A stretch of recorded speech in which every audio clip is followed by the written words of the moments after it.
Here's something that might surprise you. When it comes to sugar and mental health, the story isn't sugar is bad or sugar is fine. It's far more interesting than that. Recent research analyzing over 150,000 people has found something unexpected: a U-shaped curve. Too little sugar? Not great for your mood. Too much? Also not great. But somewhere in the middle, that's where things get interesting. Now, I've spent decades working in addiction medicine, and one thing that I've learned is that our relationship with rewarding substances, whether that's alcohol, drugs, or yes, even sugar, is rarely straightforward. A comprehensive 2025 systematic review published in Obesity Reviews examined 26 studies on sugar consumption and mental health. The findings? High intake of added sugars was consistently associated with increased risk of depression and anxiety. We're talking about a 20 to 30% increased risk in some populations. But here's what caught my attention as both an addiction specialist and a lifestyle medicine physician. This relationship isn't linear. The UK Biobank study,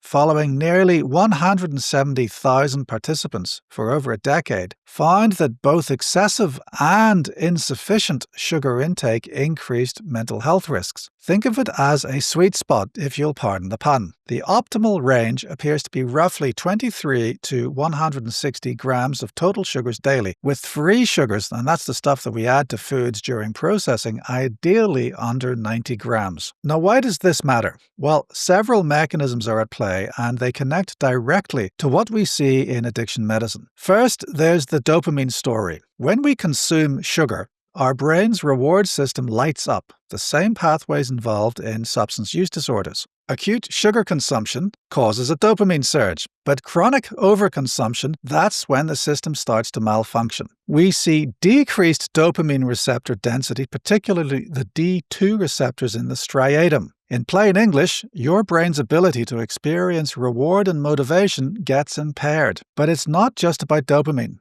The research identifies at least 5 other mechanisms: systemic inflammation, gut microbiota disruption, insulin resistance, oxidative stress, and the formation of toxic compounds called advanced glycation end products. Each of these independently can influence mood and mental health. And here's what this means for you in practical terms. If you're struggling with low mood or anxiety, look at your sugar intake, but don't automatically assume you need to eliminate it. The evidence actually suggests that moderate consumption from whole food sources like fruit appears protective. What you want to reduce are the sugar-sweetened beverages and heavily processed foods with added sugars. That's where the risk concentrates. And here's something crucial that we must acknowledge. The relationship is bidirectional. Depression can drive increased sugar consumption. We see this clinically all the time. People use sweet foods as a form of self-medication, seeking that temporary dopamine boost. So if you're reaching for sugary foods more frequently, it might be worth asking whether you're treating an underlying mood issue rather than just having a sweet tooth.